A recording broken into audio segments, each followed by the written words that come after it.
Not a lot changed really, but I'm still living in my bungalow. I am still using crack cocaine. I'm addicted to it, but I only have it twice a week. Twice a week? Yeah, or once a week now. And I have about 10 bits at a time. Yeah. Why is it just twice a week? It's usually on my paydays. Yeah. But like this week, 3 weeks out of the month, I get paid on a Monday and a Wednesday. Yeah. So this week is my week where I don't get no money. So I'm struggling this week. I'm really grateful. You've took a lot of strain off me today because I was worried how to get the money for my tobacco and stuff. Because when I haven't got tobacco, it makes me really, really stressed out. Seriously? Yeah. Are you addicted to nicotine as well? Yeah, nicotine, yeah. I can't sleep without it. It's that bad. I cannot sleep. I can go for a few hours in day without a cigarette. Yeah. But when it comes to night time and bedtime, I need to get that nicotine in me. So yeah, and if I wake up in the night for a cigarette, I have to have one so I can get back to sleep. Back to sleep? Yeah, yeah. Wow. Yeah, I know. So it's quite... That's hard. Yeah, it is hard. So, well, I have to make sure that I've got tobacco all the time. You know? Day. So that's the thing. I'm using crack cocaine. Yeah. You're not planning to stop? It's hard to stop. Because even though your body doesn't get addicted to it, in your mind you're addicted to it. Yeah. Sometimes it's worse when it's in your mind because it's hard to control it. Yeah, it is, yeah. So that's the story really with the crack cocaine. Your body's not addicted to it, but in your mind you're addicted to it, and if it's put in your face you're gonna take it. Do you know what I mean? Yeah. So there's a dealer at the moment, he'll come and keep bringing crack cocaine for me, and then I build the bill up. So when it comes to my benefit days, I'm paying all my benefit money to him. Wow. You know what I mean? Do you think? And then he'll give you pay your benefit money, and then he'll give you 10 more for myself, 10 more for David. So you're constantly on a roll with him, where he's got you. He's. So basically, all your money that you get from the government, you just pass it over. Yeah. Yeah. Basically, yeah. If it comes to nearly payday and I don't owe him that much, say I only owe him £100, he'll ring us up, do you want some? And it's hard to say no. Do you know what I mean? And then when your payday comes, you've got like 10, 20 quid left. Wow. So, yeah, it's harder now because he's giving us... I mean, we always pay our debts. Yeah. Do you know what I mean?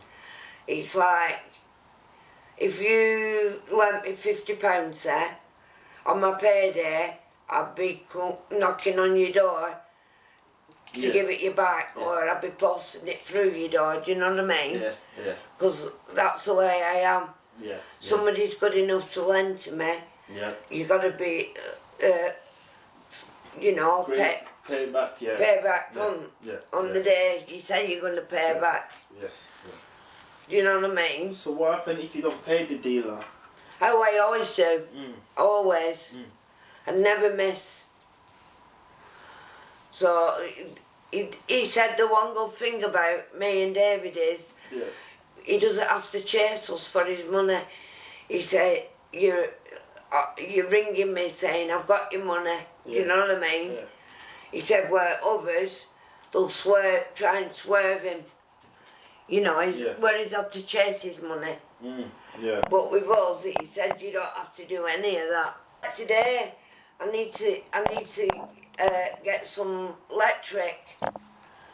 Some more electric, or my electric's going to go off. And it's like, I've got to put some money on. So, well, I was hoping today, you know, we're seeing you, and to be able to do that. But I need tobacco as well, so I'm like in a bit of a piddle at minute. Yeah. Do you know what I mean? Because I need tobacco and I need electric. Wow. So. How about food? Food.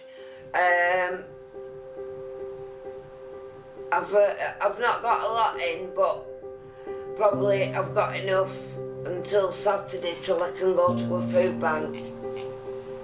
Saturday. So you have to go to a food bank? Yeah. Because I pay all my money out what I owe to the dealer. Yeah? Yeah. Okay. Wow. Yeah. How do you feel about it? How does it make you feel? It makes me feel down sometimes, and then other times I think, well, we've had it, we've got to give it back. Do you know what I mean? Do you know what I mean? It's like you lending me crack, and I said to you, right, I'll be here on Wednesday, because I get paid Wednesdays. Yeah. And you say, all right, Amanda, and I'll say, if you're not in, I'll post it through in an envelope with a note saying it's from me. Do you know what I mean? I'm 100% legit when it comes to borrowing money. I always give back when I say. Yeah, that's the way to be. Yeah. Because I couldn't be where I owe somebody something. Yeah. And then I see them after I've been paid and I haven't paid them back. Yeah. I'd feel horrible, awful. Yeah. You know what I mean? Yeah. So I don't have any of that, or to have a conscience. I pay back when I say. That's true, that. Do you think it's hard for an addict to manage money? Yeah, of course it is. To it. Well, they're saying my mental health team don't know that I'm on it, but they said they're going to get me a social worker, whereas I'd be able to budget my money. Yeah. Yeah. But after this week, next week, I'm paying him up, and I'm going to tell him to stop the lay-ons, because I don't want to get, because it's too close to Christmas. Yeah. Can I just get a lot? Of course you can, of course. Yeah, Personally, I think he just got you in the rope on purpose, so you keep owing money. Yeah. My advice would be delete his number or block his number so he can't contact you. Yeah, but I'll have to pay him up first. Yes, yeah. I'll pay him up, and then I'll just say to him, I'm going to pay as you go, sort of thing. So I'll just get it when I've got money, not so I'm laying on. It's going to lose a lot of money, like I'm on £2,000 a month. £2,000 a month? Yeah. So he's going to lose a lot of money. You're on £2,000 a month. You give this guy £2,000 a month. I'm on the PIP. I'm classed as disabled because I've got osteoarthritis and I've got mental health, paranoid schizophrenia. So I'm on the top white PIP. Okay. And David's my carer. So yeah, you're talking at least 1,500 I'm paying out a month. Wow, that's a lot of money. Yeah, but when it's my PIP, sometimes I only owe him 200 and I get 605. So my PIP I have it's my PIP again in, hold on, where are we now? 2 weeks on Wednesday. Yeah. It's my PIP again. So after we get through this week, we'll be okay. But like, I need to put £10 on. I need to put £10 on my electric today. It's going to cost me, it's £5 for my tobacco. And I got to get milk, bread and butter. So I need like to have about £18 today.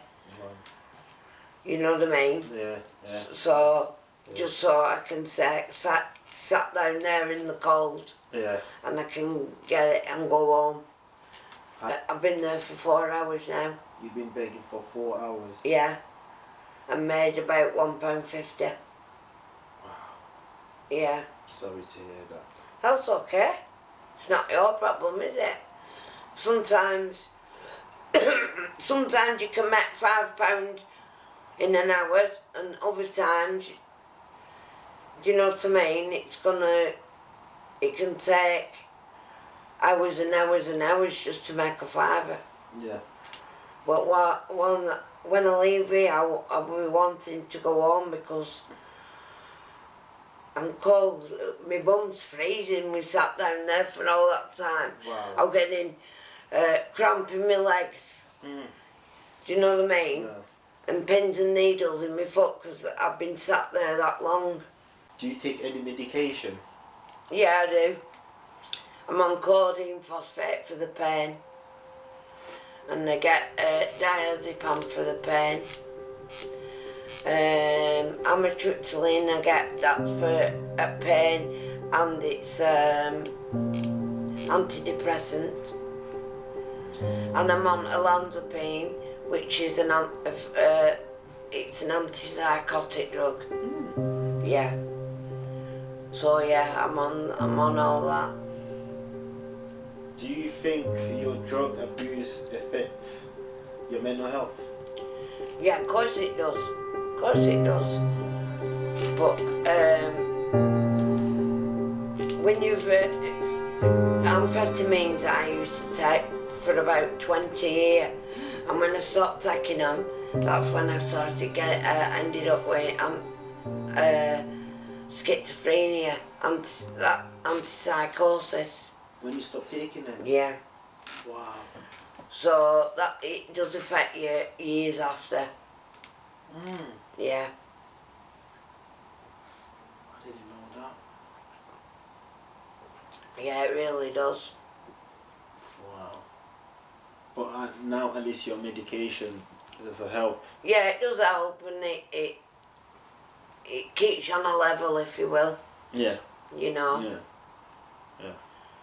So. Yeah, it's great. Botox and fillers, yeah. Yeah. I've not looked at myself in the mirror for 12 months. Seriously? Yeah, because I think, because I know it needs doing. You look beautiful. Well, I hate the way I look at the minute. See, I need this bit doing under my eyes, and my lips need redoing. You look beautiful. Seriously. Yeah, I don't feel like I am though. Mm. You know, in your mind. Yeah.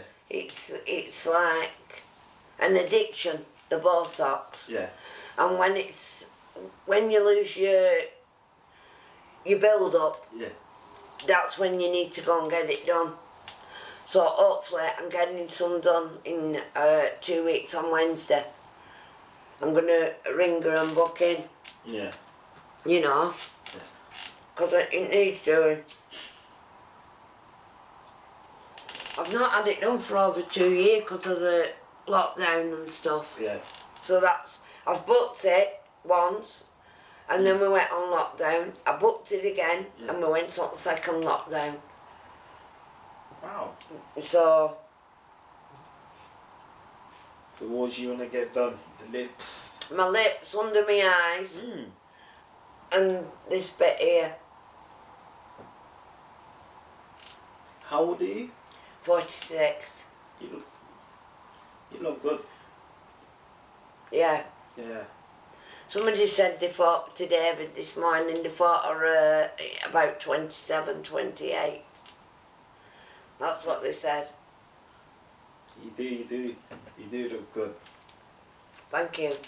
But you take too much work, effort. Yeah. Yeah, that's good. How did you get into it? Botox. When my husband I started having it done because my husband was loaded, he were in the military. So that's when I started going to get it done. That's when I started to go and get it done, and I've kept it up ever since. From there. Yeah, from there. How's your relationship with the kids? With your kids now?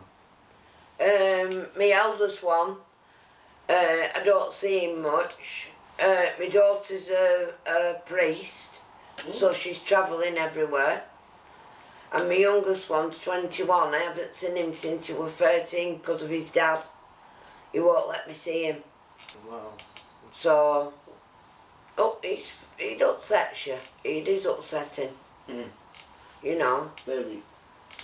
And you feel like you're letting them down by not seeing them and missing out. Missing out a lot. Not sending the birth.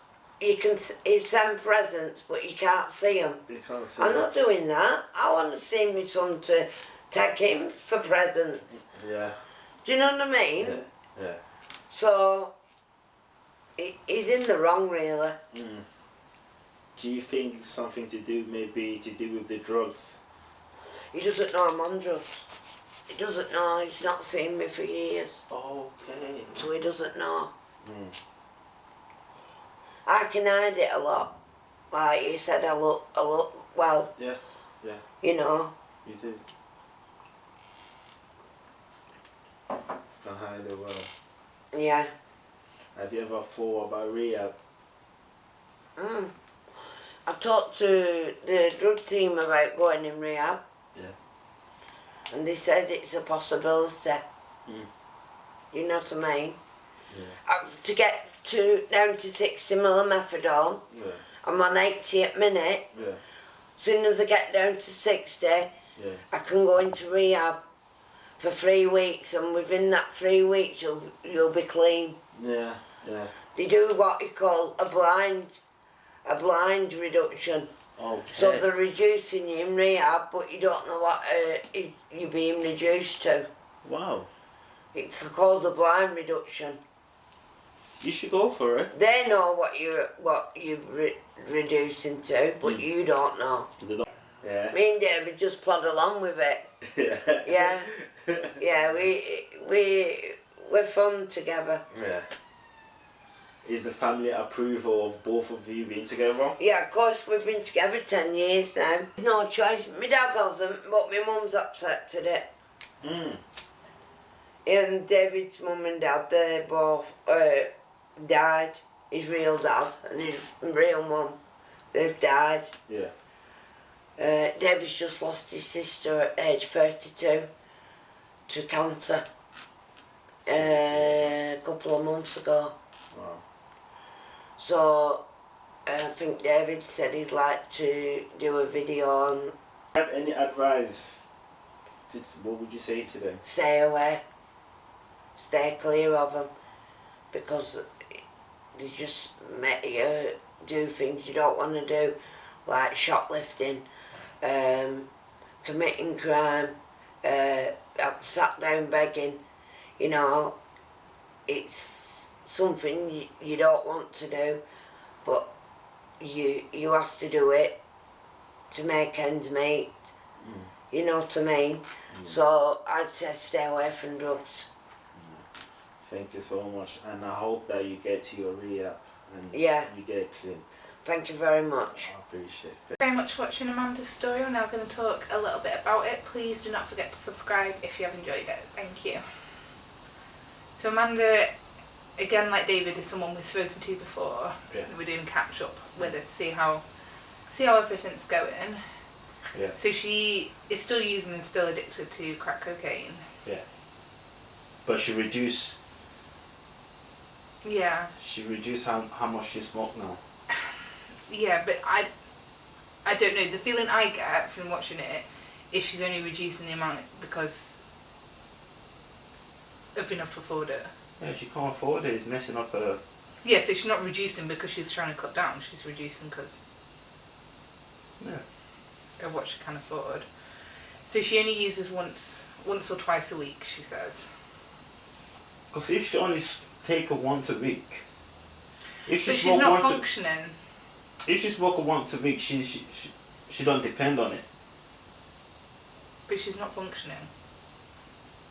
She said herself this money that they've got this week they've got no money for bread or electric or anything like that. That's not what I would call a functioning addict. Like, I would call a functioning addict someone who has their bills and everything sorted and then uses what's left over. I don't know. That's just what I would. Yeah. I don't know. So no, I do not see it. I do not see Amanda as a functioning addict. I think she's too far down. But she only smoked once a week. But only because she can't. Plus, I don't think that's true. Why not? Because if she's only smoking once a week, how are they owing the dealer so much money? Personally, I just think that she don't depend on it. I am going to disagree with you on that, but what would this be? We both agreed it wouldn't be anything, would it? So she's also addicted to nicotine. But a lot of people are addicted to nicotine, 100%. including yourself. Thank you for outing me on camera. Yeah. I think it's easy to get. Yeah. And like most things, you don't realise how bad it is until it's maybe too late, and then quitting is not as easy as it seems sometimes. Yeah. It's difficult. And It is again, difficult. like, I guess nicotine's similar to crack, as in it's all in your mind. Yeah. Like, you don't... I think you can get like a few physical withdrawals from it, but it's nothing that's going to kill you. No. Well, you get a head rush, right, from a cigarette. Only if I haven't smoked for ages. Yeah. I don't know, because I think actually nicotine makes you more stressed in the long term. I don't know. I don't know. I don't know what it is about it. Yeah. So we talked a little bit about this a second ago. They, as a couple, are paying all their benefit money that they receive from the government to the dealer. Yeah. I mean, dealer's having a field day. But that's...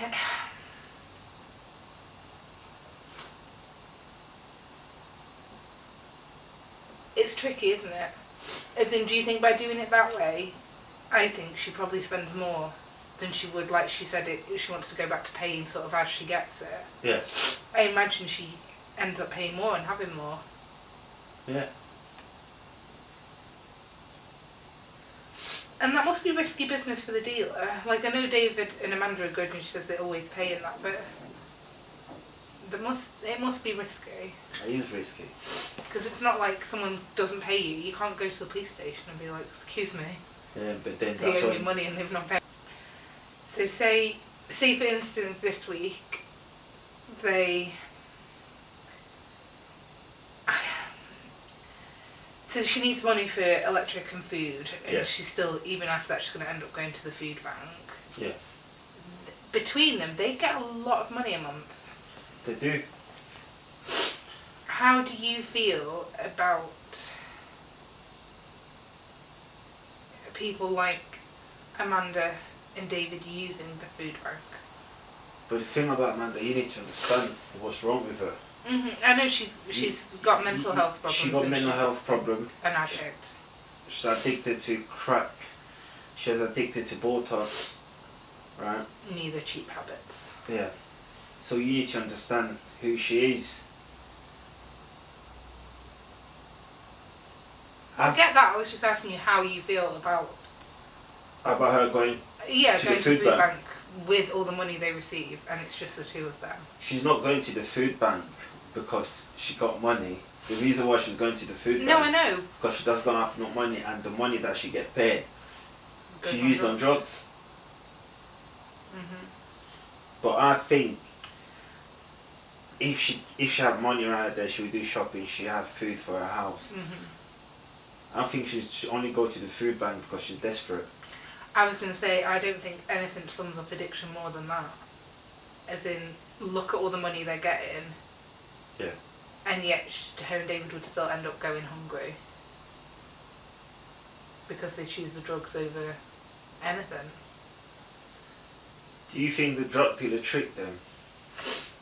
It's difficult, isn't it? Because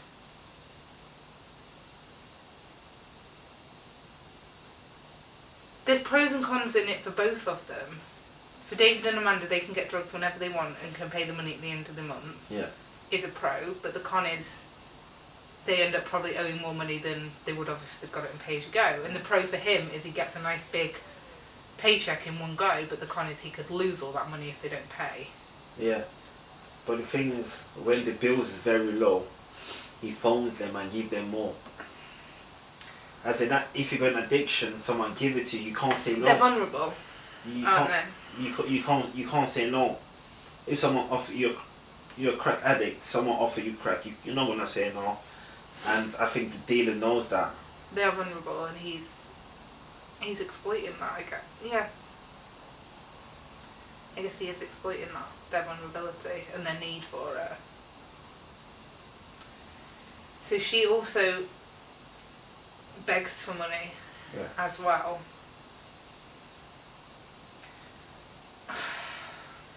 You don't understand how cold he is. No, I do. Like, I'm just, in my head I was thinking, like, how, like, there's no solution to any of this. As in, like, they get so much money each month and it's still not enough because of the addiction. Yeah.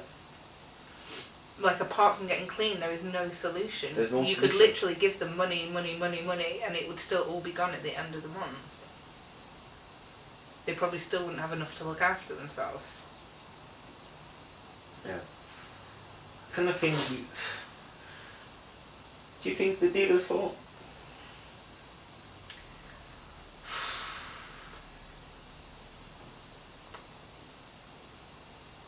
No, because if it wasn't him, it'd be someone else.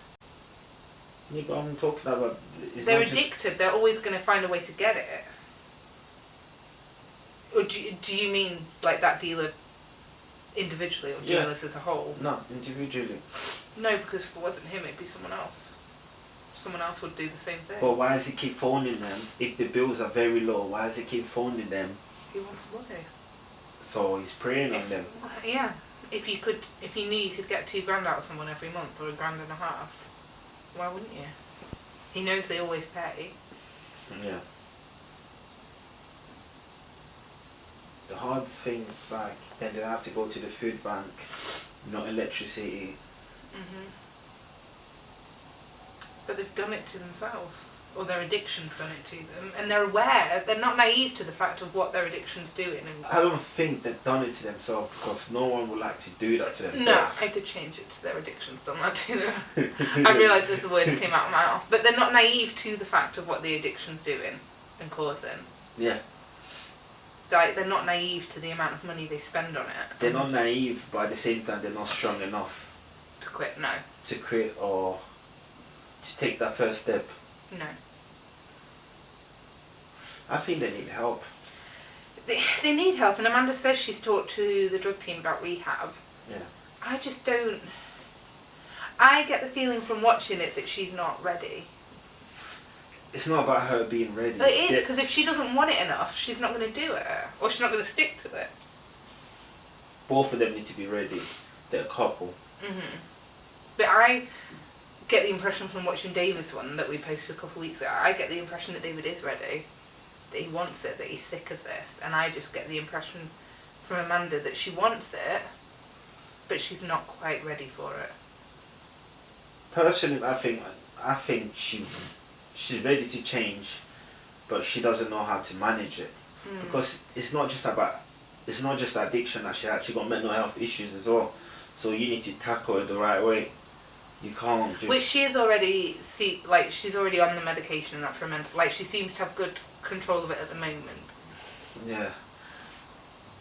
But I just think, the drugs not helping her mental health situation. 100% no, it can't be. Especially with what she's suffering from. That make you more paranoid. Do you think that's tied into her like addiction to the Botox and that? Because she said that she doesn't ever feel like she looks good enough. Yeah. That's sad, that is. It is sad. Like she's got no self-confidence in herself. Mm. But at least she got David. Yeah. They got each other. They've got each other, they support each other. Which is the most important thing, isn't it? Yeah. Though she still doesn't get to see her son at all. Mm. She says the father won't let her see him. And she says that he doesn't know that she's on drugs. Yeah. I don't know. I don't know. Mm. As in, I always think that people talk. Like, I wouldn't be shocked if he knew that she was on drugs. But like she said, she can hide it well. And she does hide it well. She can hide it well. So I doubt it. Like, she puts on a brave face and... If she did not tell you that she take crack cocaine, you won't be able to tell. Mm-mm. That's why I feel like she's a functional addict. She does not look like a typical No, I get what you... user. Yeah. Yeah. Do you know what makes me the saddest, like, about addiction? Is they literally, like, they lose their kids over it. They choose drugs over their kids, and it just makes me so sad. I don't think they choose the drug over the kids. Personally, I don't think that. Well, they are, but, like, it's not them, it's the addiction. It's the addiction. I think they just get caught up in the situation that sometimes it's best for them to give the kids to the social services than for the kids to go through all that trauma, what's going on around them. But, like, I just wish people would see that and like, appreciate the true power that the drugs have over these people. Yeah. Like... But how many people we spoke to and you ask them, would you want to have your kids back? All of them, yes. But not enough to stop the drugs. I don't think it's not like that. A lot of them, the drugs or being an addict is what's stopping them having a relationship with their child. Yeah. And I know it's not them, I know it's the addiction that's making them choose the drugs over seeing their children. Yeah, but I don't think they're... If they're sober, if you ask them, would you pick drug or your kids? They will tell you they pick the kid. But the action... says differently. The action says different. So I don't think they make that conscious choice. No, it's the disease, but I wish people could appreciate like how powerful The addiction is. It Yeah. is very powerful. And what it forces people to do. Especially for a mum to leave her kids. A mother to leave her kids. You know. It says a lot. That says a lot. Yep. So, like, I hope they do get clean together. They have to be. It has to be together. They have to be together. They can't be one and. No, and not the other. And if they're willing to. If they're willing to put the work in. Yeah. Is there anything else you would like to add at all? No, I hope she get.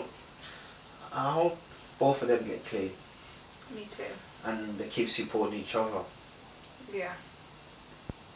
Yeah, at least they've got each other. Yeah. Thank you very much for watching. We'll see you again next week. Please do not forget to subscribe if you have enjoyed it. Thank you.